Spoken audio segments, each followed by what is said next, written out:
Alhamdulillahirrahmanirrahim. Allazi anzala minas samai wa akhraja bihi minats thamarati rizqan lakum fala taj'alu lillahi andada wa antum ta'lamun. Asyhadu an la ilaha illallah wahdahu la syarika lah wa asyhadu anna Muhammadan abduhu wa rasuluh wa habibuhu wa khatam nabiyyin wal mab'uts rahmatan lil alamin. Allahumma salli ala habibina wa syafiina wa maulana Abil Qasim al-Mustafa Muhammad. Allahumma salli ala Muhammad. Allahumma salli ala Muhammad wa ala alihi wa sahbihi wa man tabi'ahum bi ihsan ila yaumil ba'd. Bapak Ibu masyarakat muslimin rahimakumullah. Pertama-tama mari kita memperbarui puji dan syukur kita kehadirat Allah Subhanahu wa taala. Karena semua apa yang kita rasakan, yang kita nikmati setiap saat adalah merupakan pemberian dari Allah Rabbul Alamin. Tidak ada satupun sumber selain daripada Allah yang esa. Jemaah sekalian, pada pertemuan kali ini kita akan masuk pada surat baru, yaitu surat Al-Ahzab, surat yang ke-33. Karena Ustadz kita sudah bersama kita, Ustadz Tony Salwani, mari kita masuk ke Al-Quran untuk sama-sama membaca kitab suci Al-Quran, surat yang ke-33, surat Al-Ahzab, dipandu oleh Ustadz kita, Ustadz Tony Salwani. Kepada Ustadz Tony Salwani, kita persilakan dengan segala hormat. Baik Ustadz, terima kasih.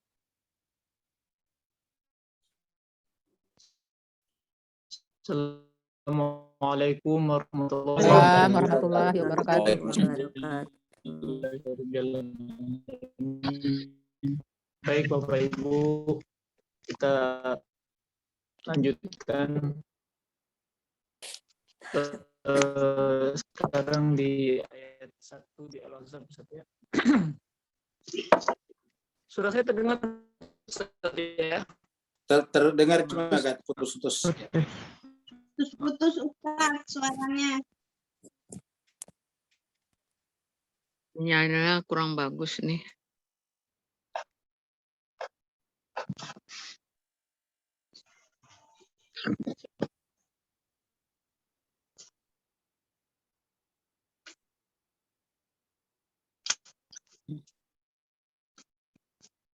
Tony masih ada?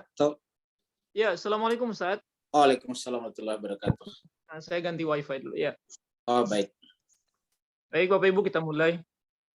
A'udzu billahi minasy syaithanir rajim. Bismillahirrahmanirrahim. A'udzu billahi minasy syaithanir rajim. Bismillahirrahmanirrahim.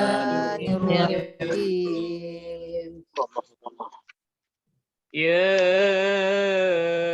ayyuhan nabiyyu ittaqillaha wa la tuti'il kafirina wal munafiqin.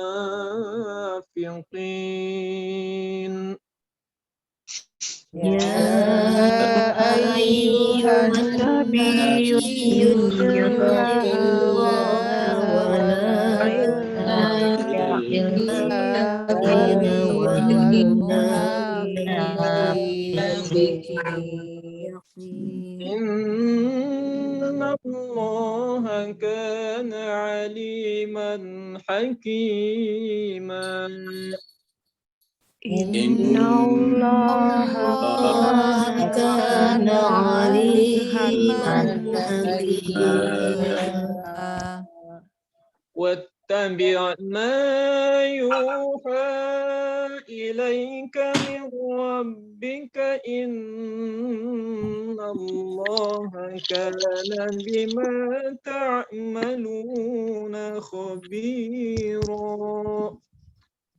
واتبع ما يوحى إليك من ربك إن الله كان بما تعملون خبيرا. وتوكل على الله وكفى بالله وكيلا. وتوكل على الله وكفى بالله وكيلا. ما جعل الله لرجل من قلبين في جوفه ما جعل الله لرجل من قلبين في جوفه وما جعل أزواجكم اللائي تظاهرون منهن أمهاتكم وما جعل أزواجكم اللائي تظاهرون منهن أمهاتكم وما جعل أدعياءكم أبناءكم ذلكم قولكم بأفواهكم وما جعل أدعياءكم أبناءكم ذلكم قولكم بأفواهكم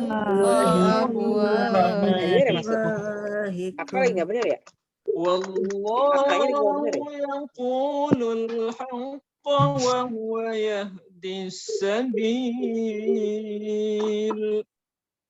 والله يقول الحق وهو يهدي السبيل. ادعوهم لآبائهم هو أقسط عند الله فإن لم تعلموا آباءهم فإخوانكم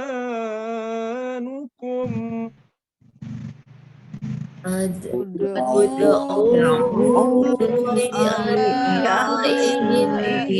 وأقسط عند الله إن لم تعلموا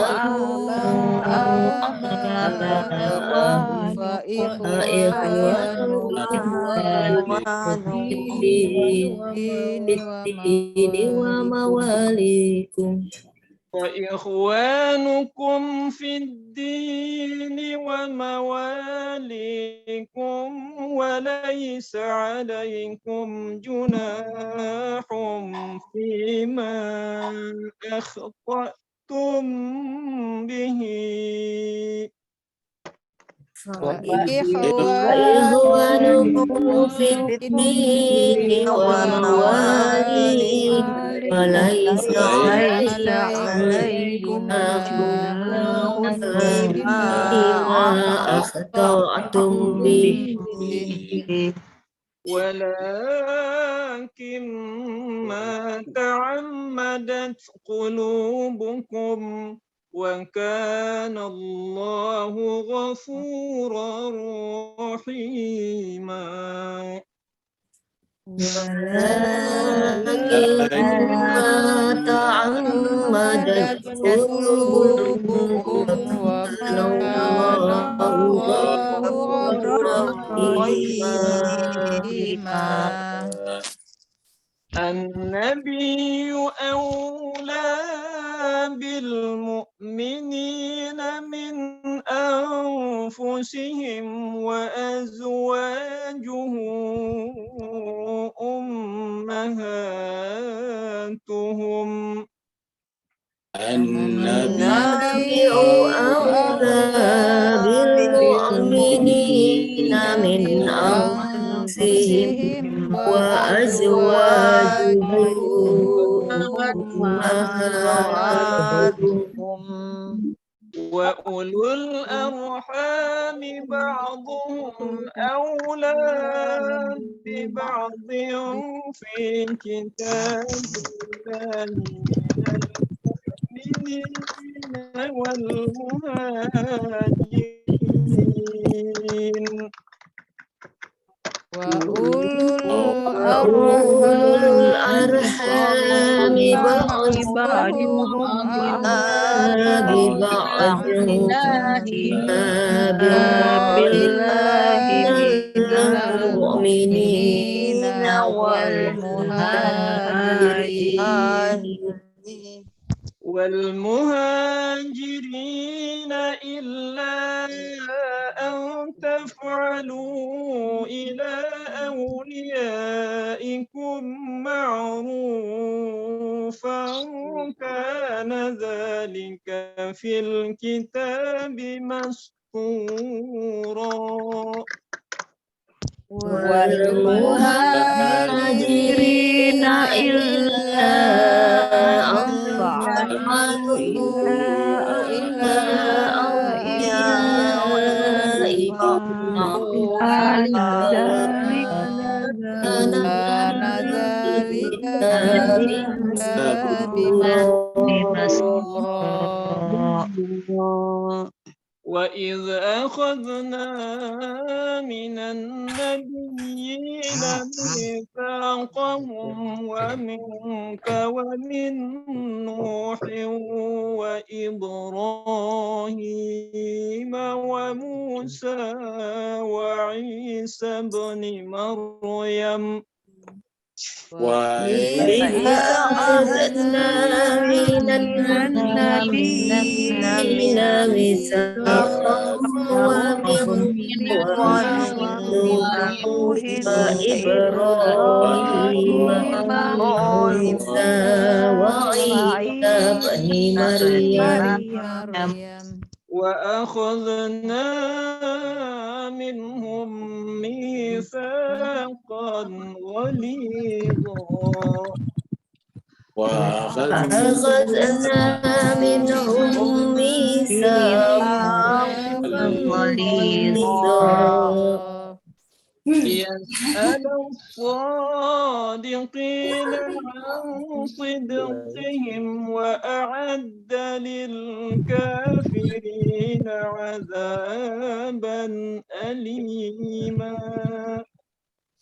يسأل الصادقين عن صدقهم وأعد للكافرين عذابا أليما. يا أيها الذين آمنوا اذكروا نعمة الله عليكم إذ جاءتكم جنود يا أيها الذين آمنوا اذكروا نعمة الله عليكم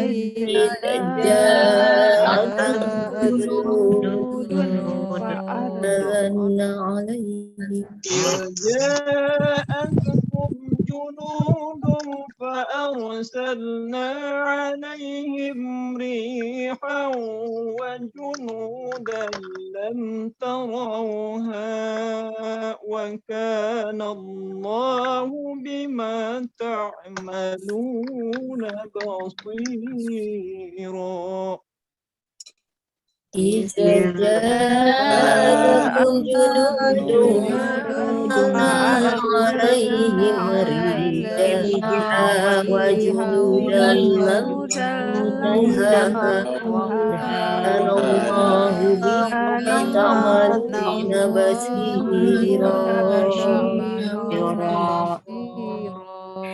إذ جاءكم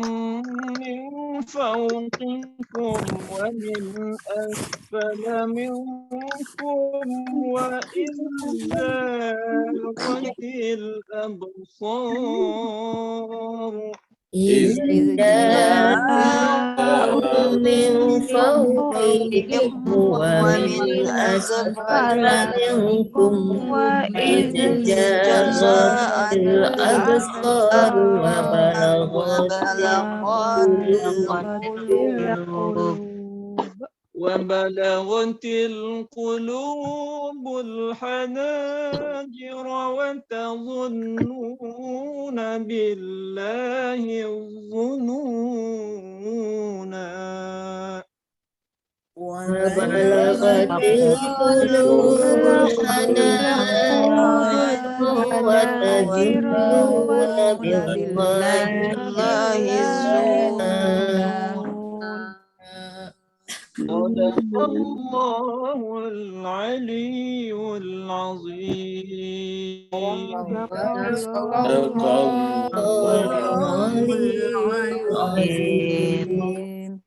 اللهم صل وسلم وبارك وزد على رسول الله وآله الأطهار صلوات. اللهم صل على محمد وآل محمد.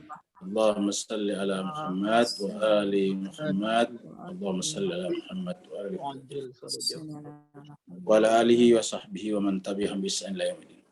Terima kasih banyak kita aturkan kepada Ustadz kita, Ustadz Tony Sanwani. Semoga Allah SWT menjadikan suara yang diperdengarkannya tadi sebagai suara yang terdengar sampai kepada arasy Allah Subhanahu wa taala. Begitu juga kepada Bapak Ibu sekalian yang telah ikut melantunkan ayat-ayat suci Al-Quran. Semoga Allah SWT mencatatnya sebagai investasi ukhrawi yang nanti Allah SWT wujudkan dalam bentuk cahaya yang menerangi alam kubur dan alam akhiratnya. Jemaah sekalian, pada pertemuan kita malam ini kita masuk pada surat baru, yaitu surat Al-Ahzab. Perlu kita sampaikan bahwa surat Al-Ahzab ini adalah surat yang berbicara secara spesifik, walaupun nanti banyak ayat di dalamnya, tentang perang Khandak. Perang Khandak ini adalah perang parit. Khandak itu adalah parit. Menurut para mufasir, Khandak ini sebetulnya berasal dari bahasa Persia. Jadi kata Khandak itu tidak ada dalam bahasa Arab karena diambil dari bahasa Persia. Bahasa yang dipakai oleh orang-orang Iran sekarang. Persia itu adalah Iran dulu. Karena strategi perang ini menggunakan strategi perang yang diinisiasi oleh Salman Al-Farisi. Salman yang orang Persia itu.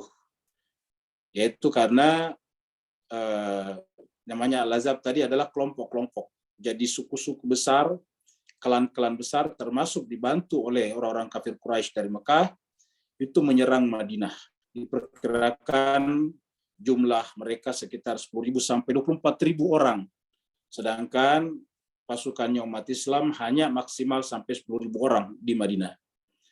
Jadi oleh sebab itulah kemudian Nabi menggunakan strateginya Salman untuk membentengi Madinah dari parit.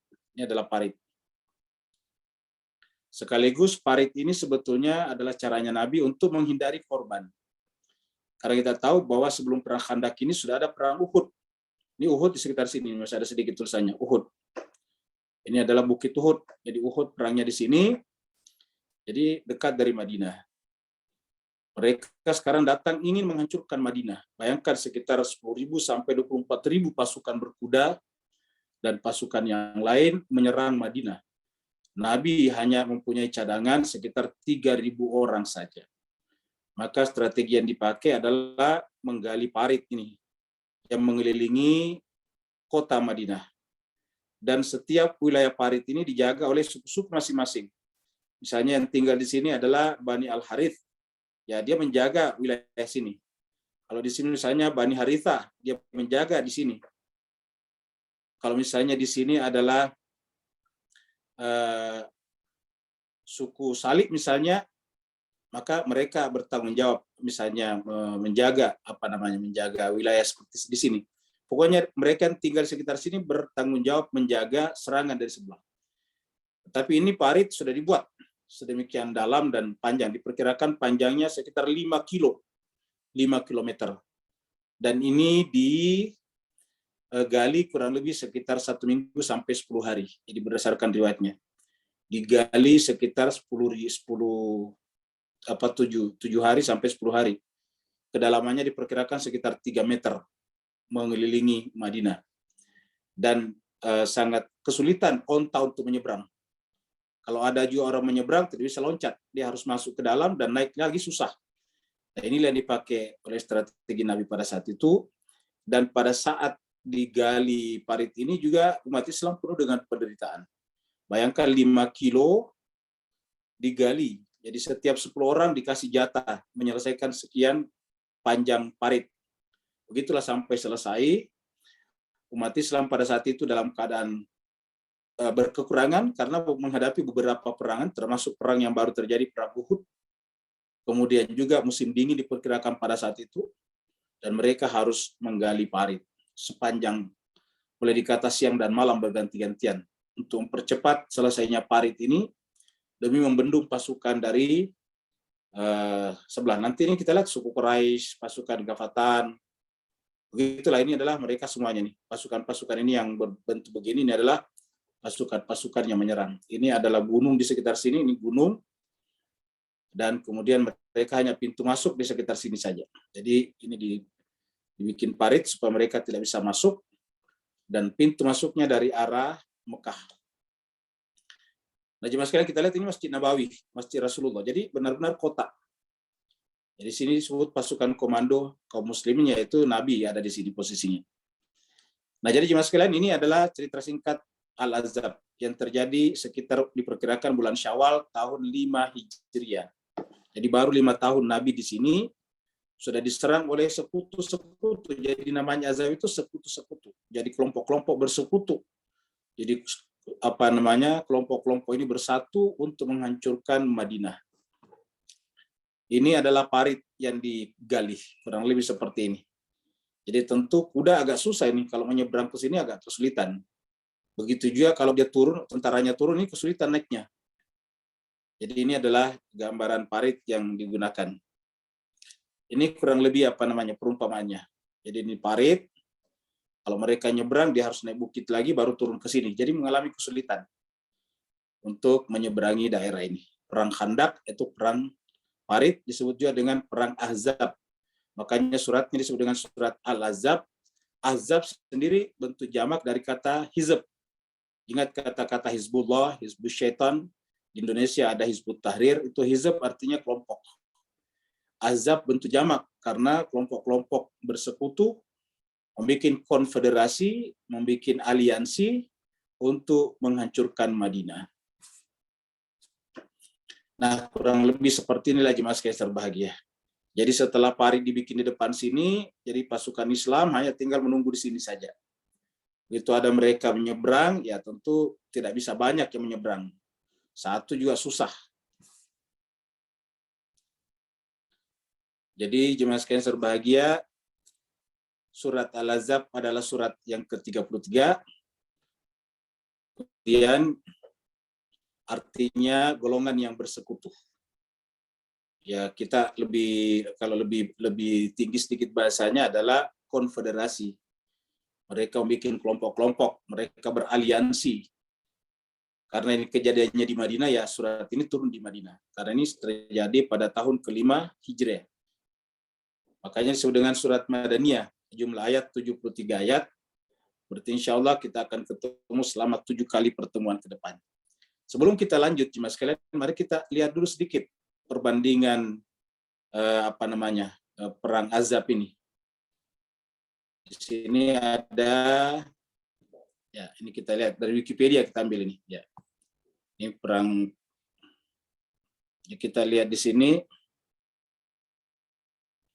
Ya, ini sedikit cerita singkatnya perang Ahzab. Ini terjadi tanggal 31 Maret sampai April. Jadi diperkirakan itu pengepungan dari sekutu-sekutu tadi atau kelompok-kelompok tadi sekitar hampir 1 bulan. Ada yang mengatakan 27 hari. setelah menjelang selesai itu hari ke-27 datang badai nantinya memporak-porandakan mereka, akhirnya mereka kembali dalam keadaan tidak mendapatkan hasil apa-apa. Jadi 31 Maret mereka mengepung Madinah sampai sekitar April, atau kalau bulan Komariah mulai dari tanggal 5 Syawal ya sampai 1 bulan ke depan, kurang lebih 1 bulan ke depan, yaitu sampai bulan Zulqaidah, Syawal kemudian Zulqaidah. Jadi lokasi Khandak di perbatasan sekitar Madinah. Kemudian kita lihat jemaah sekalian, ini adalah Muslim, maksudnya Madinah. Sedangkan yang terlibat di sini adalah konfederasi yang termasuk, kita lihat Arab musyrik, pagan di sini musyrik Quraisy dari Mekah. Kemudian suku Arab Yahudi, jadi ada yang Arab Yahudi, yaitu Bani Kainukah dan Bani Nadir. Kemudian suku Arab penyembah berhala lainnya, pagan lainnya seperti Bani Murrah, Khaybar, Huyai bin Auf Murri, Bani Gafatan, Bani Asad, kemudian Bani Syuja. Kita lihat di sini tokoh-tokohnya, tokoh-tokoh yang datang dari sebelah sana menyerang adalah Abu Sofyan. Abu Sofyan ini adalah ayah daripada Muawiyah, kakek dari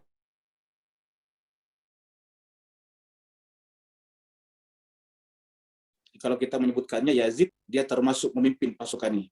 Kemudian ahli perang yang satu, panglimanya adalah Amr bin Abdul Wud. Ya, jadi salah satunya lagi adalah Amr bin Abdul Wud. Kemudian yang ketiga adalah Tulaiha As-Sadi. Sedangkan dari pihak Islam, Muhammad sallallahu alaihi wasallam. Kemudian Ali bin Abi Thalib. Kemudian Salman Al-Farisi. Kemudian Ubadah bin Samit. Jadi 4 orang di sini. Jadi Nabi sendiri sebagai pemimpin tertinggi, panglima tertinggi. Kemudian yang menjadi panglima di lapangan adalah Ali bin Abi Thalib, Salman Al-Farisi bagian strateginya, kemudian Ubadah bin Samit. Jadi kita lihat berhadapan nih. Kita lihat di sini umat Islam 3.000 orang. Kemudian mereka 10.000 orang. Ada yang mengatakan 24.000. Jadi riwayat antara 10.000 sampai 24.000. Nanti kejadiannya adalah di pihak Islam sangat sedikit korbannya karena mereka cuma menunggu di parit saja. Tentu jarang yang bisa berhasil lolos.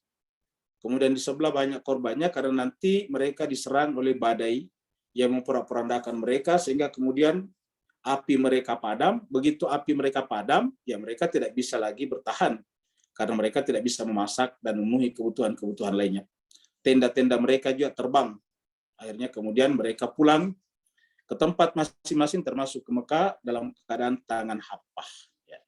Jemaah sekalian, dalam pertempuran Khandak ini ada cerita heroik yang sangat menarik. Mari kita lihat berikutnya. Ya, ini adalah pertarungan antara Imam Ali dengan Amr bin Abdiwud. Tadi yang kita sebutkan tadi, Abdiwud. Yang tadi kita lihat di Wikipedia ini adalah ini tadi. Mana tadi? Abdiwud, ya. Nih, Amr bin Abdul Wud sebetulnya. Amr bin Abdul Wud. Ya, jadi di sini kita lihat lagi Amr bin Abdul Wud. Dalam peperangan ini Amr bin Abdul Wud terkenal sebagai orang yang sangat pemberani dari pihak mereka, dari pihak pagan, dari pihak penyembah berhala. Pemberani dan diyakini kekuatannya sama dengan 1.000 penunggang kuda, dapat kita bayangkan. Jadi kehadirannya saja itu sudah bisa menteror, sudah bisa menakut-nakuti orang Islam. Dibarengi oleh beberapa orang, ditemani oleh beberapa orang, yaitu Amr bin Abdul Wud mengelilingi parit. Dan di sebelah parit, jadi di sebelah parit juga. Dan di sebelah parit Imam Ali juga dengan beberapa orang dari kaum muslimin menghalangi jalan mereka. Mereka ingin menyeberang. Imam Ali ada di situ menghalangi mereka. Kemudian Amr bin Abdul Wud yang mengalami luka dalam sebuah peperangan, dia tidak ikut serta dalam perang Uhud yang baru terjadi beberapa waktu yang lalu. Maka pada kesempatan ini ia siap untuk melakukan peperangan untuk mengganti ketidakhadirannya di perang Uhud yang lalu. Sebaliknya Imam Ali bangkit untuk berperang dengannya. Akan tetapi Nabi Shallallahu Alaihi menyuruhnya untuk tetap tinggal. Sehingga ada di antara yang lain yang bangkit. Maksudnya memberi kesempatan yang lain. yang selama ini mungkin diceritakan sebagai heroik pemberani, Nabi menahannya, jangan, berikan kesempatan yang lain. Sehingga ada di antara yang lain yang bangkit untuk berperang dengan melawan tadi Amr bin Abdul Wud. Akan tetapi kaum muslimin terdiam. Mereka tidak ada yang berani melawan Amr bin Abdul Wud. Sehingga tidak seorang pun yang siap maju untuk berperang dengannya. Maksudnya perang tanding satu-satu. Karena kondisi seperti ini semakin berlarut, dan dengan sombongnya Amr bin Abdul Wud menantang untuk berperang, jadi mereka sudah menantang dari sebelah. Akhirnya Nabi SAW menyuruh Imam Ali untuk bersiap berperang dengannya. Karena tidak ada yang, padahal ini adalah di kota Madinah, artinya pasti yang lain pada hadir di situ, karena ini di kota Madinah. Boleh dikata di kota Madinah. Tapi tidak ada yang berdiri. Akhirnya Nabi meminta kepada Imam Ali untuk bersiap berperang dengannya. Nabi SAW mengambil serbannya dan memasangkannya kepada Imam Ali. Ia juga memberikan pedangnya dan melepas bajunya. Jadi baju perangnya Nabi diberikan kepada Imam Ali.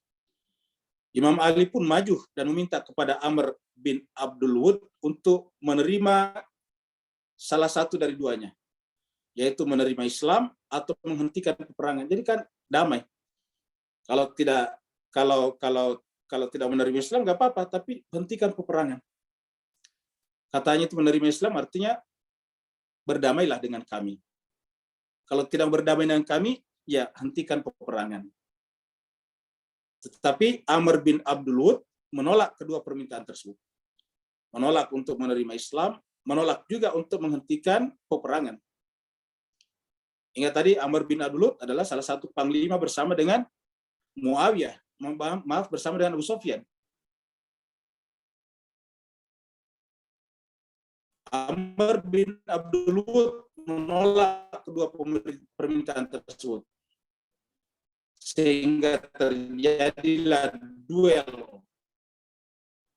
Ya, terjadilah duel dan Amr bin Abdul Wud. Serangan-serangan Amr bin Abdul Wud berhasil ditangkis oleh Imam Ali. Jadi Imam Ali menangkis pukulan-pukulan pedang daripada Amr dengan temannya, dan kemudian satu kali serangan, satu kali pukulan, Imam Ali berhasil membunuh Amr bin Abdul Wud yang tadi tidak ada yang berani melawannya karena dianggap kekuatannya sama dengan 1000 penunggang kuda. Luar biasa. Dengan terbunuhnya Amr bin Abdul Wud sehingga mengakibatkan orang-orang yang bersamanya pun kabur. Dengan kemenangan ini Imam Ali pun melantunkan takbir. Dan dalam duel lainnya Imam Ali membunuh Naufal bin Abdullah. Jadi bukan hanya dia, tapi beberapa orang jagoannya dibunuh oleh Imam Ali. Yaitu yang berhasil melewati parit. Jadi ada yang berhasil melewati parit. Setelah itu kemudian Imam Ali kembali kepada Rasulullah. Jadi jemaah sekalian berbahagia, inilah gambaran yang terjadi di Al-Ahzab. Dan nanti kita lihat dalam surat Al-Ahzab ini berbicara tentang Nabi dan keluarganya. Jadi berbicara tentang Nabi dan keluarganya. Kita tahu dalam surat 33 nantinya ada ayat yang melibatkan Imam Ali di sana, Sayyidina Ali bin Abi Thalib, yaitu ketika Allah berfirman, innama yuridullah liyudhiba ankum rijsa ahlal bait wa yutahhirakum tathira. Jadi jemaah sekalian, itu adalah sejarah singkat tentang perang Ahzab yang kemudian kita bahas pada malam hari ini. Supaya kita ada background cerita. Mari kita dengarkan murattal berikut ini.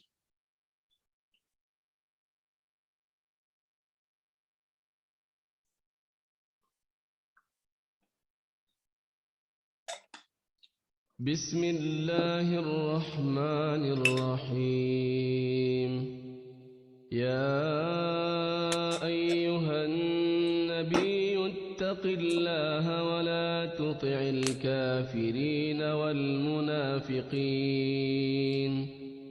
إن الله كان عليما حكيما واتبع ما يوحى إليك من ربك إن الله كان بما تعملون خبيرا وتوكل على الله. Bapak Ibu jemaah sekalian, ini adalah ilustrasi bahwa nanti Nabi di perang Khandaq itu di Madinah menghadapi dua musuh besar.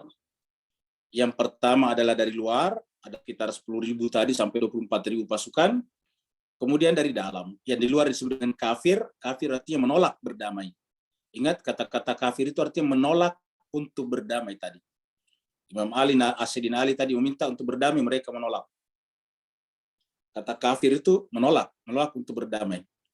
Mereka inginnya hanya membakar dan menghancurkan Madinah, merusak peradaban, seperti yang dilakukan oleh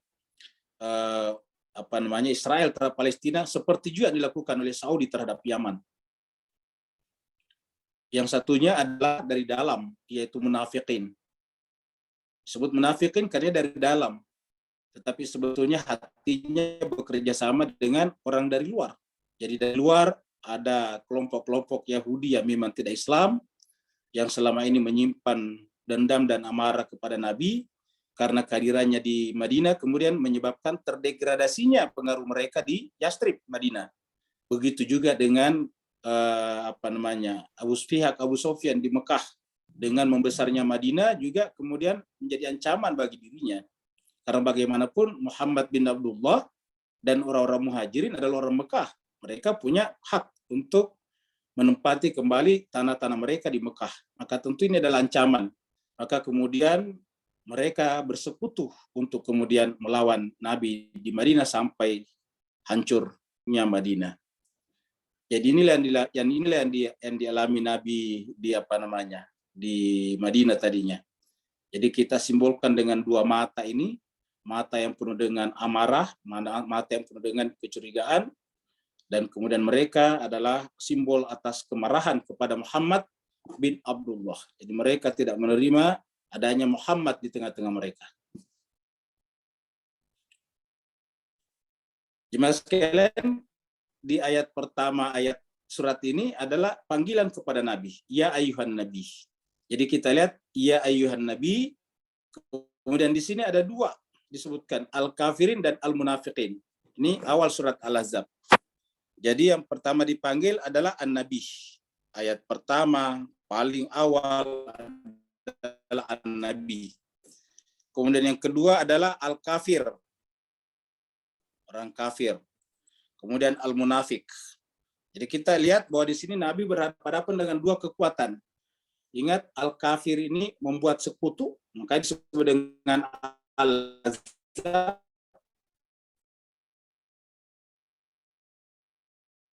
Kemudian dari dalam ada al-munafiqin yang juga mencoba untuk melemahkan Madinah. Nanti dari dalam ini hampir mereka melakukan pembakaran juga terhadap Madinah. Jadi karena Nabi itu adalah berhubungan langsung dengan Allah, Nabi tahu gerakan mereka. Nanti Nabi kemudian dari medan perang di depan, dari garis depan, Nabi membalik untuk menghalau para penjahat. Kemudian dari luar sana ada al-kafirin. Mulai dengan pertama kali, Yuhan Nabi, hai bertakwa kepada Allah. Tentu yang dipanggil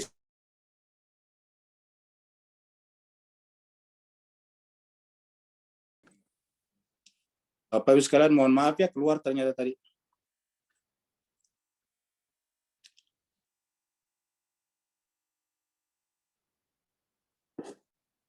Jadi kita masuk lagi.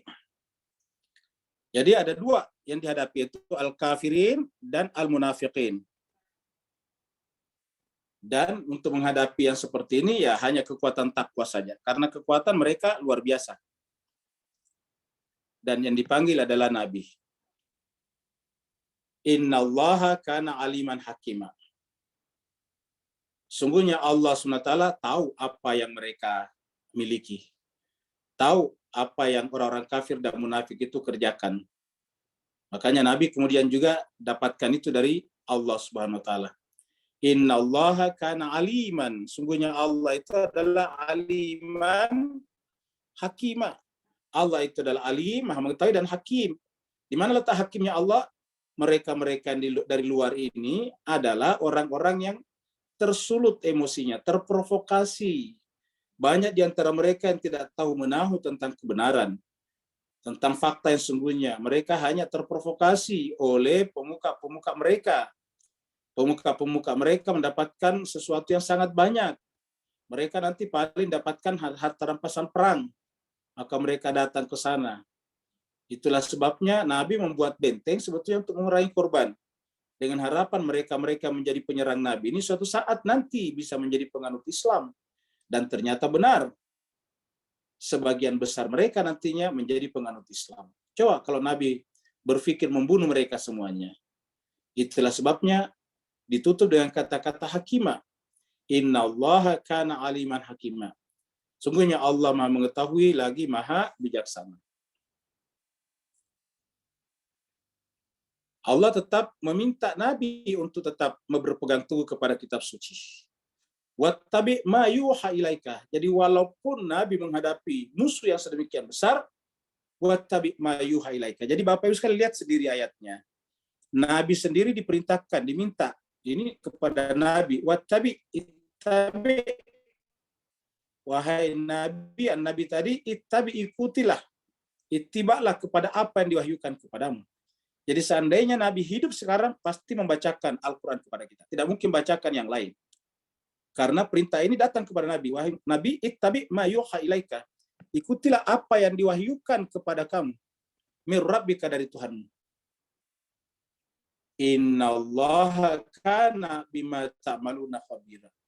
Sungguhnya Allah SWT adalah bima ta'maluna. Terhadap apa yang kalian kerjakan, Allah tahu. Jadi artinya Allah bersama dengan orang mukmin. Allah bersama dengan Nabi pada saat itu. Allah tidak diam. Allah tidak terkomunikasi dengan mereka. Allah tahu apa yang terjadi semuanya. Innallaha kana bima ta'maluna khabira. Lalu bagaimana menghadapi musuh yang begini besar? Wa tawakkal 'ala Allah. Bertawakkallah kepada Allah. Tawakkal 'ala Allah. Bertawakallah kepada Allah SWT, wa kafa billahi wakila. Dan cukuplah Allah sebagai wakil. Maksudnya tempat meminta perlindungan. Wa kafa billahi wakila. Cukuplah Allah sebagai tempat meminta perlindungan. Mewakilkan diri. Wakil. Ingat kata-kata wakil. Wa tawakkal 'ala Allah wa kafa billahi wakila. Bertawakallah kepada Allah karena cukup Allah mewakili. Enggak perlu minta bantuan dari kekuatan-kekuatan lain. Serahkan saja kepada Allah, lakukan yang terbaik, ikuti apa yang diwahyukan, setelah itu tawakal kepada Allah. Dari sini kita lihat bagaimana ayat ini mengajarkan umat Islam, sekritis apapun keadaan, mereka tetap harus independen. Kebergantungannya itu hanya kepada Allah Subhanahu wa taala saja. Kebergantungannya hanya kepada Allah, bukan kepada yang lain. Apa sebabnya? Kalau sudah bergantung kepada Allah, Allah adalah segala-galanya. Wa kafa billahi wakila. Kemudian ayat berikutnya, yang namanya munafik itu sebetulnya kelihatannya bersama dengan Nabi, tapi hatinya tidak bersama dengan Nabi. Itu sebabnya ayat berikutnya ini berbicara kepada kita bahwa tidak mungkin dalam satu orang ada dua hati. Kan biasa mengatakan orang munafik itu sebetulnya adalah mendua. Ya mendua wajahnya, tetapi hatinya tetap satu sebetulnya. Hanya mendua wajahnya, bermuka dua saja. Satu menghadap ke Nabi, satu menghadap kepada orang kafir tadi. Ya, dia diam-diam mereka adalah pendukung orang kafir, tetapi mereka ingin mengambil manfaat dari kehadiran Nabi di Yastrib. Tetapi hatinya sebetulnya menentang. Jadi tidak mungkin dalam satu tubuh itu ada dua hati, cuma satu saja. Tidak ada orang dua hatinya, cuma satu saja hati. Jadi kalau dikatakan hatinya mendua, tidak mungkin. Yang ada ialah wajahnya dua. Makanya orang munafik itu terkadang disebut dengan bermuka dua. Dua wajahnya, bukan dua hatinya. Dan ini tidak ada orang yang dua hatinya. Kita coret ya. Ma ja'alallahu lirajulin min qalbaini fi jawfi. Allah tidak menjadikan, Allah SWT tidak maja'alah, Allah tidak menjadikan lirajulin bagi seseorang. Kata rajul ini sih bukan hanya laki-laki saja, tapi bagi seseorang. Allah tidak menjadikan bagi seseorang, baik laki ataupun perempuan, min qalbaini, dua hati. Qalbaini itu dua hati. Min qalbaini, kalau minnya dihilangkan dan berdiri sendiri namanya qalbani. Sekarang menjadi qalbaini. Jadi ma ja'alallahu li jarrajulin min qalbaini. Tidak mungkin Allah menjadikan, Allah tidak pernah menjadikan bagi seseorang itu min qalbaini, dua hati, fi jawfi, dalam satu nafs, dalam satu jauf, dalam satu rongga dada. Kita sebutkan jauf di sini sebagai rongga kesadaran. Jauf itu adalah secara harfiah rongga. Sini diterjemahkan dengan lambung. Jadi yang dibawa rongganya, jadi menggunakan rongga di sini. Jadi Allah tidak menjadikan di dalam jiwa rongga hati, di dalam rongga kalbu seseorang, dua hati, dua kalbu. Wa ma ja'ala azwajakumul la'i tuzahiruna minhunna ummahatikum. Itulah sebabnya istri kalian juga tidak mungkin pada saat yang sama kalian menjadi ibu kalian. Jadi istri sekaligus jadi ibu tidak mungkin. Karena pada zaman dahulu ada yang ketika marah kepada istrinya dan tidak akan mempergaulinya lagi, maka dia bersumpah bahwa istrinya adalah sama dengan ibunya, sehingga dia tidak akan tidur bersamanya lagi. Wa ma ja'ala azwajukum, dan Allah juga tidak menjadikan azwajakum, pasangan-pasangan kalian, istri kalian, allai yang tuzahiruna, yang kalian zihar. Jadi zihar itu tuzahiruna, berjanji untuk tidak mempergaulinya. Minhunna ummahatikum, sebagai ibu-ibu kalian. Jadi istri tetap istri, ibu tetap ibu. Dua hal yang berbeda. Kenapa? Karena ini menyangkut masalah relasi biologis. Ibu itu adalah orang tua biologis, dan kemudian istri adalah pasangan hukum namanya. Yang menyatukannya adalah hukum. Jadi tidak boleh campurkan. Jadi wa ma ja'ala azwajakum allai tuzahiruna minhunna ummahatikum. Wa ma ja'ala ad'iyaakum abna'akum. Jadi ini yang pertama, istri tidak boleh diperlakukan seperti ibu. Wa ma ja'ala ad'iyaakum, begitu juga dengan anak-anak angkat. Ini anak-anak angkat. Tidak boleh dijadikan seperti anak-anak sendiri. Maksudnya di situ tidak boleh seperti anak biologis dalam pengertian menjadi anak biologis. Nanti namanya, nama orang tuanya menggunakan nama kita. Ma ja'ala ad'iya, ad'iya itu kata ad'iya yang dipanggil, yang diangkat.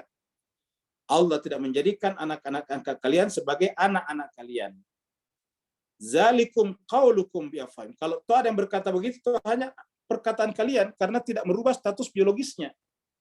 Jadi misalnya ada anak kita angkat, lalu kemudian kita ganti nama orang tuanya dengan anak kita.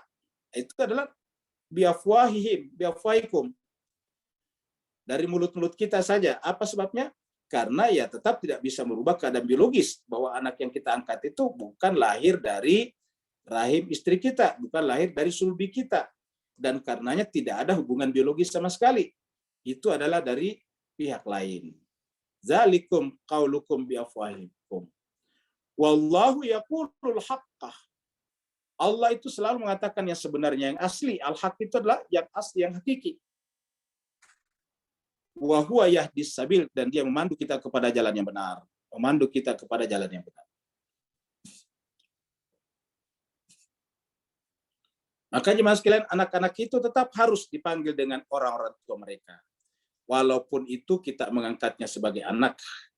Supaya anak itu apa? Merasa memiliki dua keluarga, memiliki dua orang yang berjasa besar dalam hidupnya, dan sekaligus anak itu bisa menjadi jembatan silaturahim antara dua keluarga besar, yaitu yang mengangkatnya sebagai anak dan orang tua biologisnya. Ud'uhum li'abaihim, panggillah anak-anak angkat.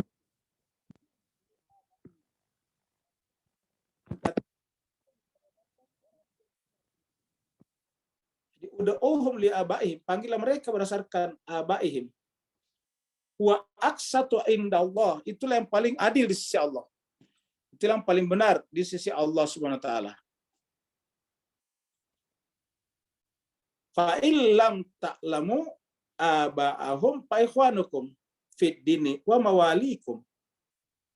Bapak sekarang sebelum kita lanjut, banyak orang yang menggunakan ayat ini sebagai dalil untuk melarang seorang istri menggunakan nama suaminya di belakang namanya. Padahal ini jelas beda kasusnya. Itu tidak bisa dikiaskan seperti itu. Kiasnya tidak benar. Analoginya tidak benar. Yang namanya analogi itu harus apple to apple. Sedangkan ini beda kasusnya. Ya. Istri memanggil namanya dengan mengikutkan suaminya, artinya bahwa maknanya dia adalah istri suaminya. Istrinya Pak Budi sebut Bu Budi misalnya. Nama aslinya misalnya Kartini, tetapi suaminya namanya Budi, kita panggil Bu Budi. Bu Budi di sini secara kultur kita akui artinya ibu itu adalah istrinya Pak Budi. Jadi bukan merubah binnya, kecuali kalau Kartini binti Budi itu baru salah. Ya, tapi ini adalah kultur masyarakat kita dan tidak banyak yang punya kultur seperti ini. Jadi, dan itu tidak masalah, tetapi sering ada yang mempersoalkannya di masyarakat kita. Harusnya nggak perlu dipersoalkan. Apa sebabnya? Ya, tidak ada istri manapun yang menulis di dalam KTP-nya atau di dalam pasportnya, di dalam dokumen-dokumen resminya, bahwa dirinya adalah binti suaminya. Ya, tetap nanti begitu ada tulisan status istri suami namanya Budi, kan begitu. Maka dipanggillah Bu Budi. Ataukah Kartininya Budi. Kartini yang istrinya Pak Budi. Bukan Kartini anaknya si A. Jadi jemaah sekalian, ud'uhum li abaihim. Panggillah mereka, anak-anak itu, sesuai dengan orang-orang tua mereka. Jadi ayat ini menyuruh kita memanggil anak-anak itu. Ingat, anak-anak angkat tadi dengan orang tua mereka. Tidak ada kaitannya dengan istri. Jadi panggillah mereka anak-anak itu berdasarkan orang-orang tua mereka, ayah-ayah mereka. Di sini tidak ada larangan sama sekali yang bisa kita pahami bahwa istri dilarang menggunakan nama suami di belakangnya. Jadi ud'uhum li abaihim wa aqsatu indallah. Fa in lam ta'lamu, apabila kamu tidak tahu ayahnya, kan sering kita mengangkat anak kita tidak tahu ayahnya. Karena anak ayahnya meninggalkannya misalnya, menerlantarkannya dan sebagainya. Jadi fa'in lam ta'lamu, jika kamu tidak tahu aba'ahum, ayah mereka, orang tua mereka, fa'ikhwanukum fiddin, maka dia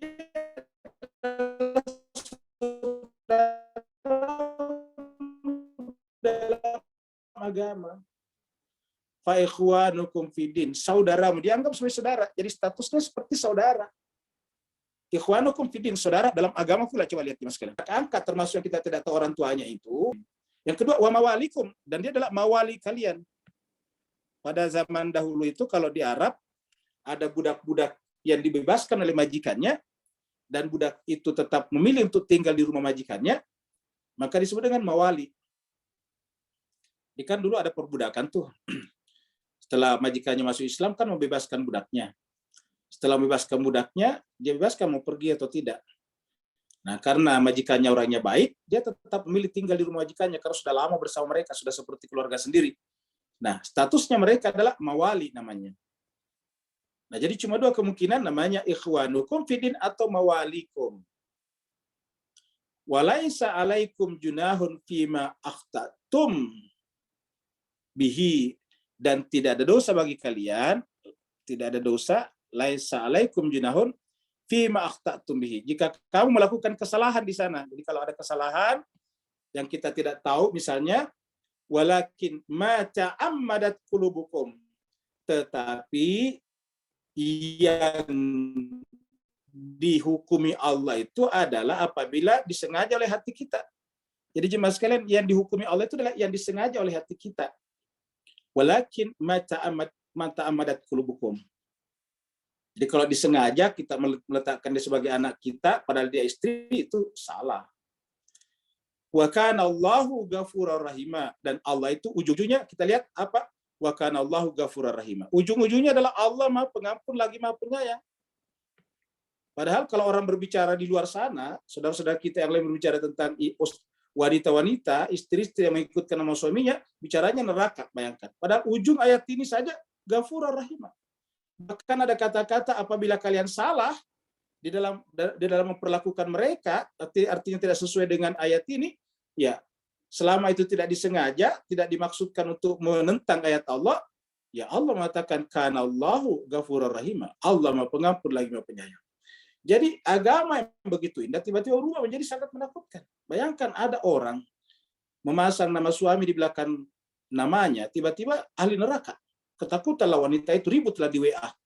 Ya.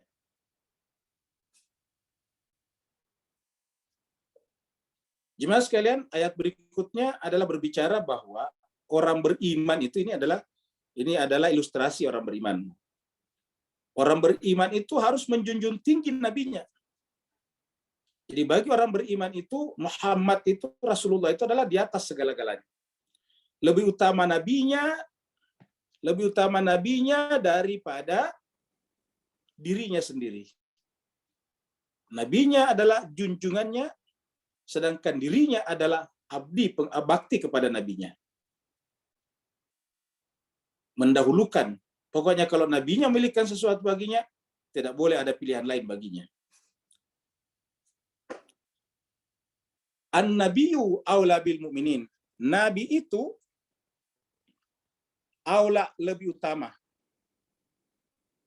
Lebih utama. Bil mu'minin bagi orang mukmin. Min anfusihim daripada diri mereka sendiri. Jadi bagi orang mukmin nabi itu lebih utama, lebih terhormat, lebih harus dilindungi ketimbang diri mereka sendiri. Orang Islam dengan ayat ini harus rela mengorbankan dirinya, darahnya, nyawanya atau apapun yang ada pada dirinya demi nabinya. Lihatlah tadi misalnya contoh pada Sayyidina Ali bin Abi Thalib. Dialah yang di depan sana. Dia mengatakan, ya Rasulullah, kamu kan Rasul, kamu di depan sana. Karena Ali tahu persis bahwa seorang mukmin itu harus lebih utama nabinya daripada dirinya sendiri. Maka dialah yang berduel, dialah yang berhadapan dengan Amr bin Abdul Wud tadi. Taruhannya tentu nyawanya. Dan itu bukan pertama kali Sayyidina Ali bin Abi Thalib karramallahu wajhah melakukan itu. Tapi kita tahu semuanya ketika rumah Nabi dikepung di Mekah pada sesaat akan hijrah, lagi-lagi Sayyidina Ali yang menempati tempat tidurnya. Kenapa? An-nabiyyu aula bil mu'minin. Jadi kita tahu siapa yang dimaksud orang mukmin sebetulnya di situ. Mukmin sejati. An-nabiyyu aula bil mu'minin. Nabi itu lebih utama bagi orang mukmin daripada dirinya sendiri. Wa azwajuhu ummahatuhum, dan istri-istri mereka. Istri Nabi maksudnya, istri-istri Nabi adalah ummahatum, ibu-ibu mereka. Maka jemaah sekalian berbahagia, siapapun istrinya Nabi, walaupun kita tidak terlalu mengenalnya, kita harus menyebutnya dengan penuh hormat. Tidak ada alasan di dalam Al-Quran ini untuk menyebut istri Nabi itu dengan bahasa yang tidak penuh hormat. Kita menyebut istri Nabi siapapun, mulai daripada Khadijah sampai kepada misalnya Ummu Salamah dan sebagainya, semuanya, Aisyah, Hafsah dan sebagainya, kita harus sebut dengan penuh penghormatan. Karena ini ayat yang mengatakan, istri-istri Nabi itu adalah ibu-ibu orang mukmin, dan karenanya harus dihormati setinggi-tingginya. Tentu saja istri Nabi adalah manusia seperti kita, tapi itu persoalan pribadinya dengan Allah Subhanahu wa taala. Seperti mana dengan orang tua kita, orang ibu kita. Ibu kita tentu banyak juga kekurangan-kekurangannya, tetapi kekurangan-kekurangannya tidak boleh menjadi alasan, tidak boleh menjadi pembenar, tidak boleh menjadi dalil untuk tidak menghormati dan memuliakannya. Bahkan kita bahas di dalam surat Luqman, 2 surat sebelumnya, bahwa seandainya orang tua kita, ibu kita memaksa kita menyembah berhala yang kita tidak punya pengetahuan tentangnya, tidak boleh mengikutinya, tetapi harus tetap mempergaulinya dengan cara sebaik-baiknya.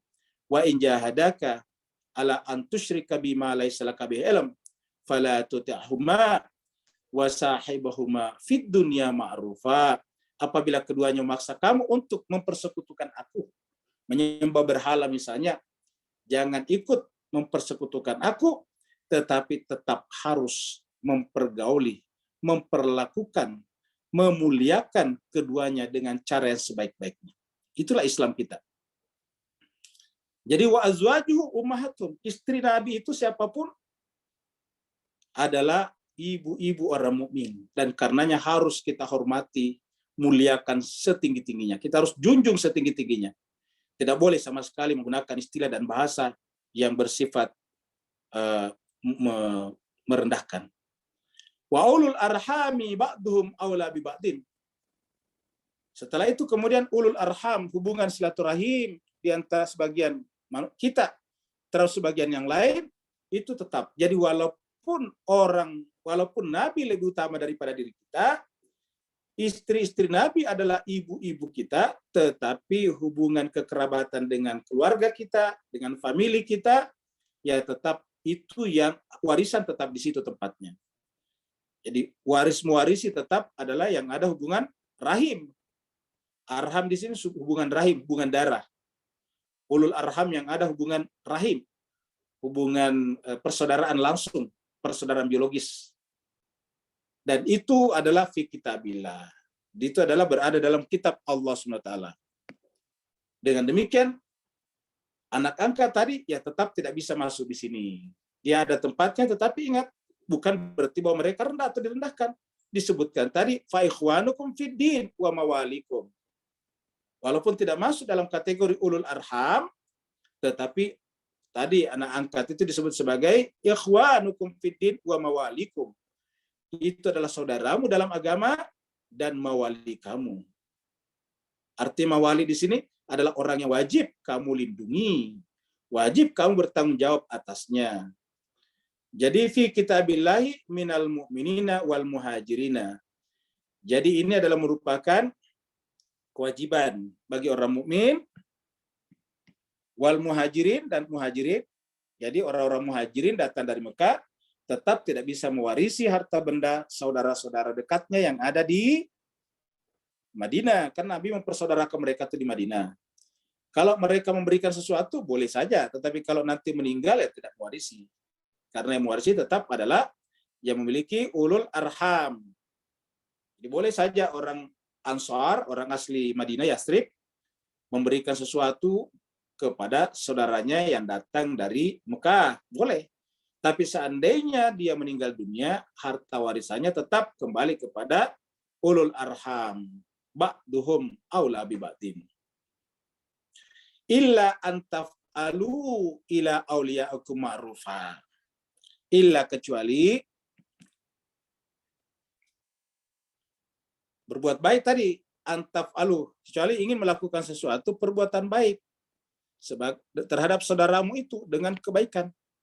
Kamu lakukan perbuatan ini taf'alu ma'rufa. Jadi ini kata kerjanya ini adalah di belakang objeknya. Jadi taf'alu ma'rufa. Kalau kamu ingin berbuat baik terhadap auliyaikum tadi itu, saudara-saudara tadi, maksudnya saudara tadi dalam agama, bukan saudara kandung, itu boleh-boleh saja memberikan sesuatu, memberikan hadiah dan sebagainya. Statusnya hadiah dan semacamnya.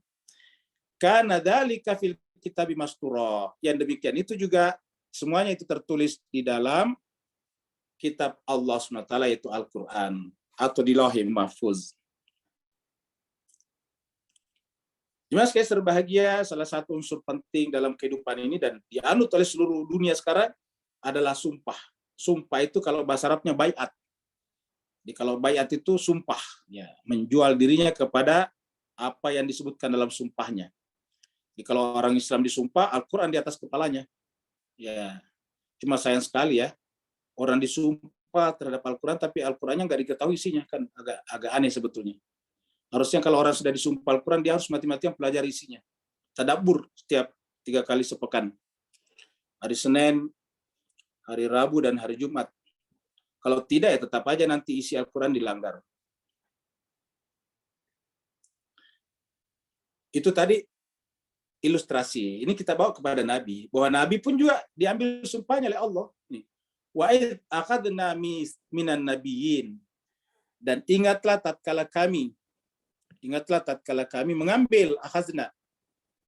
Ingatlah tatkala kami mengambil minan nabiyyin dari nabi-nabi. Misaqahum, misak mereka, janji mereka. Jadi Allah pun mengambil janji mereka. Wa minka, dan juga dari kamu Muhammad. Jadi Nabi juga diminta janjinya. Wa min Nuhin, dan juga dari Nabi Nuh, tanpa kecuali semua nabi-nabi. Wa Ibrahim, dan juga Nabi Ibrahim. Juga Nabi Musa, Nabi Isa, Ibn Maryam. Jadi jemaah sekalian, yang disebutkan ini siapa? Disebutkan ini adalah ulul azmi semuanya. Ulul azmi itu adalah Nabi Nuh, Nabi Ibrahim, Nabi Musa, Nabi Isa, dan Nabi Muhammad. Yang kaknya di sini. Kaknya di sini adalah Nabi Muhammad. Jadi mereka ini adalah diambil janji. Bahkan seluruh nabi-nabi diambil janjinya. Itu bisa kita baca dalam surat Al-Imran ayat 181. Tapi karena waktu kita agak mepet, kita masih ada 3 ayat. Ya, kita sebutkan saja bahwa di dalam surat Al-Imran 181 juga Allah menjelaskan bahwa setiap nabi-nabi diambil sumpahnya bahkan ketika masih berada di alam rohani. Bahwa nanti mereka siap membantu nabi yang datang belakangan, sehingga secara otomatis seluruh nabi-nabi sebelum Nabi Muhammad adalah mengimani dan menolong Nabi Muhammad SAW, karena seluruh risalah mereka semuanya berkumpul pada khatamun nabiyyin, yaitu Muhammad bin Abdullah sallallahu alaihi wasallam. Wa akhadna minhum mitsaqan ghaliza. Jadi kami ambil dari mereka, dari para nabi-nabi tadi itu, kami ambil dari nabi-nabi itu mitsaqan ghalidha, janji yang sangat teguh. Mitsaqan ghalidha wa akhadna minhum mitsaqan ghalidha. Janji yang tidak boleh putus, janji yang teguh.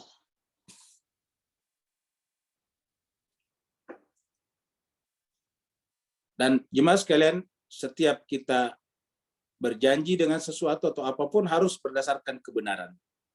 Tidak boleh berdasarkan doktrin dan dogma. Tidak boleh berdasarkan ikut-ikutan. Harus berdasarkan kebenaran, karena kebenaran yang kita temukan pun dimintai pertanggungjawaban nanti di akhirat. Artinya kita harus mempertanggungjawabkan atas dasar apa kita menyebut itu benar. Apa itu kebenaran, dari mana itu kebenaran, dan atas dasar apa kita menyebutnya kebenaran. Apa dalil, apa argumentasi kita, apa hujah kita, sehingga menyebut itu sebagai kebenaran. Liyas ala sadiqina an sidqihim. Sehingga kemudian Allah SWT mengambil, meminta, mempertanyakan kepada as-sadiqina, orang-orang yang benar, an sidqihim, tentang kebenarannya. Jadi kebenaran ini harus dipertanggungjawabkan nanti di hadapan Allah. Liyas ala sadiqina an sidqihim. Agar Allah meminta, menanyakan kepada as-sadiqin, yaitu an sidqihim, tentang kebenaran mereka. Lawan daripada as-sadiqin adalah al-kafirin. Jadi as-sadiqin itu yang benar janjinya. Yang kedua adalah lawannya adalah al-kafirin. Waddalil kafirina adaban alima. Sebaliknya Allah menjanjikan kepada orang kafir adaban alima, azab yang pedih. Yaitu yang mengaku benar tapi tidak bisa mempertanggungjawabkan nanti kebenarannya di hadapan Allah Subhanahu wa taala, karena sangat mungkin itu bukan kebenaran ataukah pendapat yang didasarkan atas argumentasi yang tidak benar atau falasi.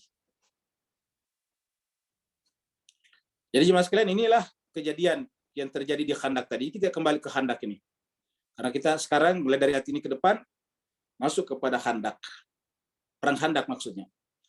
Jadi ini adalah ilustrasi saja. Tentu kalau di dulu tidak seperti ini, belakangnya banyak pohon-pohon, ini pasti bukan. Ini hanya ilustrasi bahwa mereka membangun tenda-tenda tadi di luar, di sebelahnya parit. Ya, tadi di sebelah parit. Di bagian luarnya Madinah tadi, tempat mereka datang, karena mereka tidak bisa menyeberang, maka mereka membangun tenda-tenda, menunggu kapan bisa menyeberang. Tetapi ternyata setelah hampir 1 bulan menunggu, ingat, 1 bulan dengan sekitar 10.000 sampai 4.000 orang, itu pasti pengeluarannya setiap hari banyak sekali. Makannya, minumnya, dan sebagainya. Jadi jemaah sekalian berbahagia, selain terancam akan kehabisan bekal, kehabisan bahan makanan, logistik, mereka juga terancam akan badai padang pasir. Sering sekali di padang pasir terjadi namanya badai padang pasir, dan salah satu nanti yang menghancurkan ini adalah badai padang pasir. Seperti ini. Begitu badai padang pasir datang, maka tenda-tenda mereka, kemah-kemah mereka terbongkar semuanya, api mereka semuanya padam. Ketika api padam, ya tidak bisa. Ingat dulu, korek belum sebanyak sekarang, tidak seperti sekarang. Api mereka padam, ya tidak bisa bagaimana memenuhi kebutuhannya. Api pada saat itu sangat mendasar, seperti mana sekarang listrik bagi kita. Pada saat itu kalau tidak ada api, semuanya tidak bisa jalan. Tidak bisa masak. Apalagi pada saat itu musim dingin, mereka tidak bisa membuat perapian. Ya ayyuhalladzina amanu, wahai orang-orang beriman, uzkuru, ingatlah. Orang beriman, ingatlah. Nikmatallahi alaikum, nikmat Allah kepada kalian. Izja'atkum junudun. Ketika datang kepada kalian bala tentara, junud. Junud bentuk jamak dari jundun, junudun. Mengepung Madinah maksudnya. Tetapi kemudian fa'arsalna alaihim. Tetapi kemudian kami mengutus kepada mereka rihan, angin topan. Kami kirim badai kepada mereka. Jadi ada tadi yang kita sudah sebutkan sebelumnya dari Mekah dengan juga suku-suku yang ada di luar ke kota Madinah, termasuk suku-suku Yahudi, orang Arab Yahudi, semuanya membuat persekutuan, membuat aliansi menyerang Madinah yang disebut dengan junudun di sini. Tetapi kemudian pada hari yang kesekian, farsalna alaihim, kami kirim kepada mereka rihan, angin topan, dan juga junudan lam tarauha, dan juga kami kirim kepada mereka yaitu bala tentara lam tarauha, yang kalian tidak lihat, maksudnya malaikat. Jadi selain di sana ada badai, ternyata Allah mengirim juga malaikat untuk membantu kaum muslimin dan memporak-porandakan, membuat hati-hati mereka menjadi ketakutan dan gentar, sehingga kemudian mereka meninggalkan tempat itu dalam keadaan tidak membawa apa-apa. Wa kana Allahu bima ta'maluna basira. Kenapa? Karena Allah tidak pernah buta terhadap apa yang kita kerjakan. Allah terhadap apa yang kalian kerjakan basira, maha mengetahui, maha melihat. Wa kana Allahu bima ta'maluna basira. Allah mengetahui apa yang kalian kerjakan. Inilah kurang lebih ilustrasi ketika badai itu datang. Ya, dapat kita bayangkan akhirnya kemudian mereka ketakutan dan kemudian mereka memacu onta-onta mereka kembali semuanya ke tempatnya masing-masing, atau kembali ke Mekah, yang dari Mekah dan seterusnya. Karena tidak ada lagi harapan, tenda-tenda sudah hancur, api sudah mati, semuanya sudah tidak ada. Bahan makanan juga sudah semakin menipis karena sudah hampir 1 bulan. Izja'akum min fawqikum, yaitu ketika datang kepada kalian, ja'akum, datang kepada kalian, min fawqikum, dari atas kalian, wa min asfali minkum, dan dari bawah kalian, wa izzagatil absaru, sehingga kemudian pandangan-pandangan pada saat itu zagat, ketakutan, zaigun, dari kata zaigun, wa balagatil qulubul hanajira, sehingga pada saat itu hati-hati saking takutnya seakan-akan nafas hanya berhenti di kerongkongan saja. Wa tazunnuna billahi zununa, dan kemudian menyangka Allah dengan sangkaan-sangkaan yang bukan-bukan. Jadi jemaah sekalian berbahagia, artinya jemaah sekalian berbahagia pada saat itu datang kejadiannya pada, ini kan ayat ini ceritanya setelah kejadian itu, dan banyak di antara mereka yang sudah Islam juga, terutama juga mereka yang ada di Madinah, yang menang pada saat itu, banyak juga pada saat itu yang kelihatan ketakutan melihat badai yang begitu besar. Jadi badai itu bukan hanya menakutkan musuh-musuh, tapi juga penduduk Madinah, karena badainya keras sekali. Jadi ketika datang itu badai, dari atas ada debu tanah yang berterbangan, dari bawah-bawah juga berterbangan ke atas, sehingga kemudian penglihatan tidak bisa melihat dengan baik, tertutup, sehingga pada saat itu hati-hati menjadi takut, seakan-akan nafas hanya berhenti di kerongkongan saja. Dan banyak pada saat itu yang memikirkan Allah dengan pikiran yang tidak-tidak. Padahal sebetulnya yang terjadi adalah pertolongan Allah Subhanahu wa Ta'ala.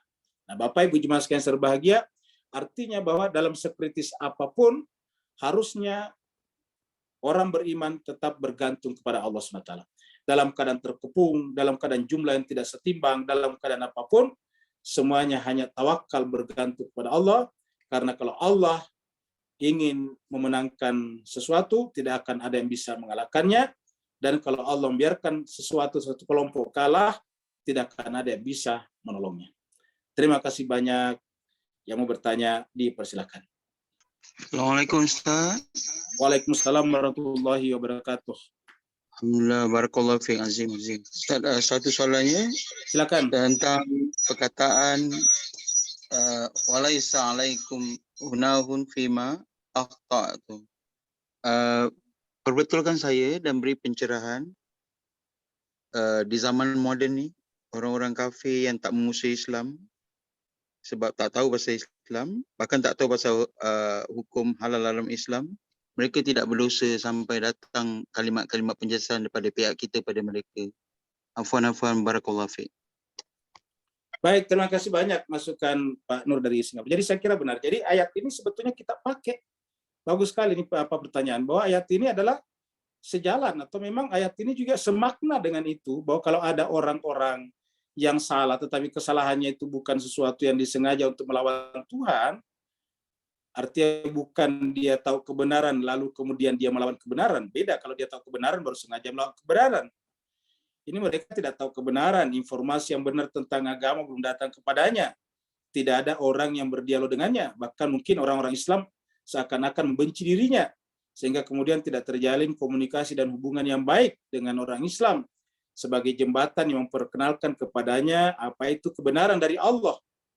Kalau mereka kemudian belum mengenal Islam sampai kemudian meninggal dunia, maka berlakulah ayat ini, yaitu laisa alaikum junahun fima akhta'tum.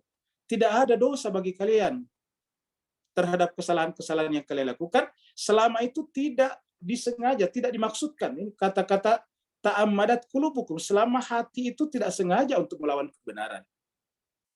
Dan banyak saudara-saudara kita yang di luar sana yang tidak Islam tidak pernah berniat melawan kebenaran. Bahkan mereka simpati kepada kita sebetulnya. Bahkan terkadang mereka itu merasa tertolak oleh kita karena ada sebagian dari antara kita yang bersifat rejektif terhadap mereka.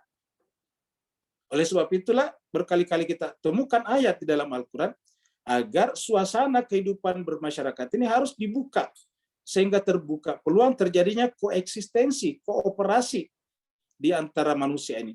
Karena dengan adanya koeksistensi dan kooperasi bisa terjadi saling komunikasi dan saling hubungan yang menyebabkan mereka bisa belajar dari kita.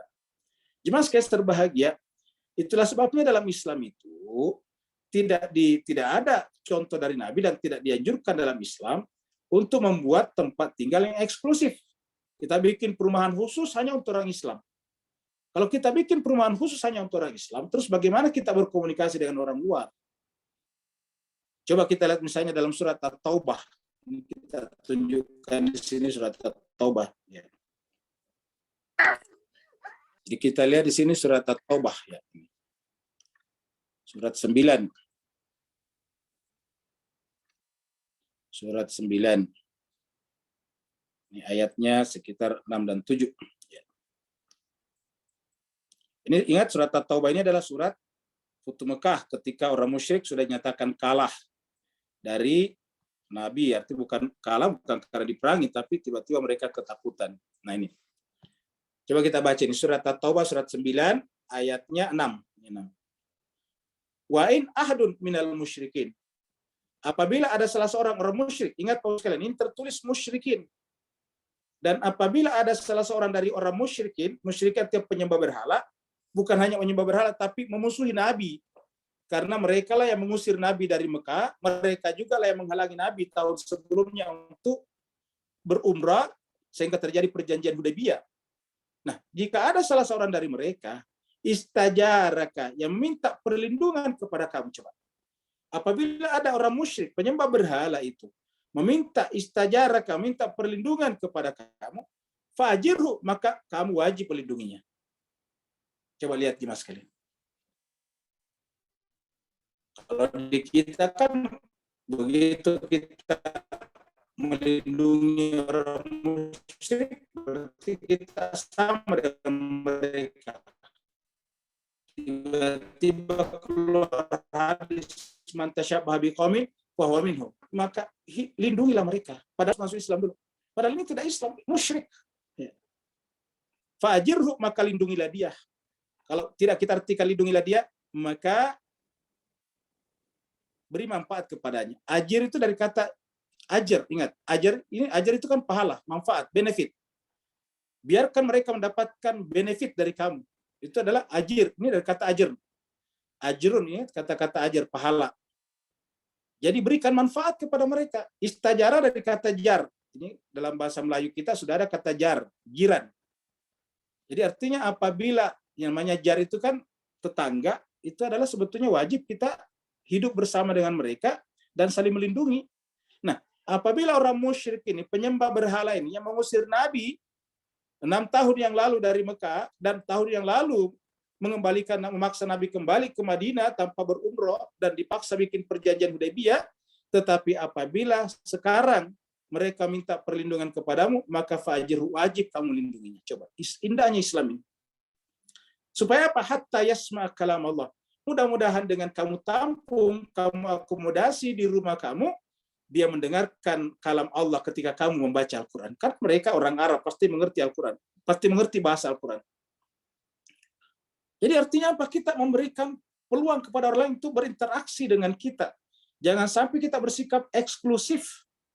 Harus bersifat inklusif. Supaya apa? Supaya mereka bisa yasma' kalam Allah. Summa ablighu ma'manah. Kalau mereka sudah kamu berikan perlindungan, lalu kemudian mereka ingin pergi, maka antarkanlah mereka ke tempat yang aman. Luar biasa. Ini indahnya Islam kita ini. Musyrik. Lihat ini Pak sekalian. Musyrik. Bukan orang ateis, bukan orang non-Islam. Ini musyrik. Penyembah berhala. Berhalanya disembahnya di mana? Di Ka'bah. Mengusir pula sang Nabi. Tetapi ayat ini mengatakan apabila istajaraka fa'ajirhu, maka berikanlah perlindungan kepadanya. Luar biasa. Supaya mereka punya kans, punya kesempatan untuk mendengarkan kalam Allah. Kemudian kalau mereka ingin pergi, ablighu ma'manah. Kalau mereka sudah ingin pergi, antarkanlah, ablighu, antarkanlah mereka ma'manah, ke tempat yang aman baginya. Luar biasa. Dzalika bi annahum qaumun la ya'lamun. Sama tadi pertanyaan Pak Nur. Yang demikian itu karena mereka kasihan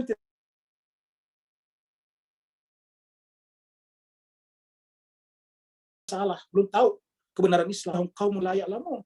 Itu karena mereka kaum yang belum mengetahui. Maka kewajiban kita membuka hubungan positif dengan mereka agar mereka bisa melihat cahaya kemanusiaan pada diri kita.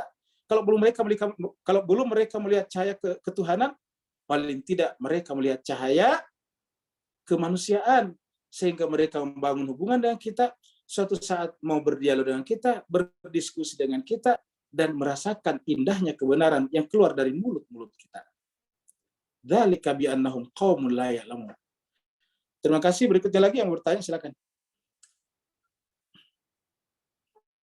Ada pertanyaan Ustaz? Saya share Ustaz. Oh, silakan.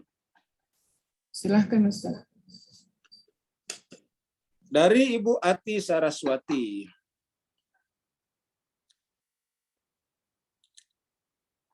Apakah akte kelahiran anak angkat boleh mencantumkan orang tua angkat? Sementara orang tua kandungnya ada, tapi menyerahkan anaknya kepada orang tua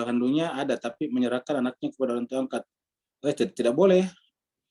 Kalau orang tuanya ada, harus kita sampaikan orang tuanya. Tidak. Jadi keinginan orang lain, kalau dia bertentangan dengan kebenaran, harus kita sampaikan baik-baik. Orang tua berwasiat, tetapi menyalahi syariat, itu harus diperbaiki berdasarkan surat Al-Baqarah. Jadi misalnya ada orang tua mewasiatkan seluruh hartanya sehingga tidak ada lagi warisan untuk anak-anaknya.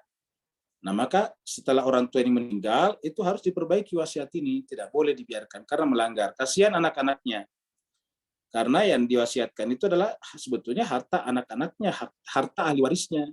Jadi agama itu tidak boleh karena kebaikan kita kepada orang lain lantas menganiaya orang yang menjadi tanggung jawab kita, gitu. Makanya dalam Al-Quran itu selalu menggunakan kata-kata kerabat, memperbaiki hubungan dengan kerabat yang paling dekat dengan kita. Jadi ini harus diperbaiki. Kalau orang tuanya masih ada dan dikenal, tetap harus kita katakan anak itu adalah bin ayah aslinya, seperti itu. Jadi mereka harus dikembalikan. Nggak apa-apa tidak bertemu kembali, tetapi kalau kita tahu harus kita lah yang mengangkatnya, harus jujur. Ya, bahwa nama ayahnya seperti ini. Terima kasih, Bu Ati. Ya, sama-sama.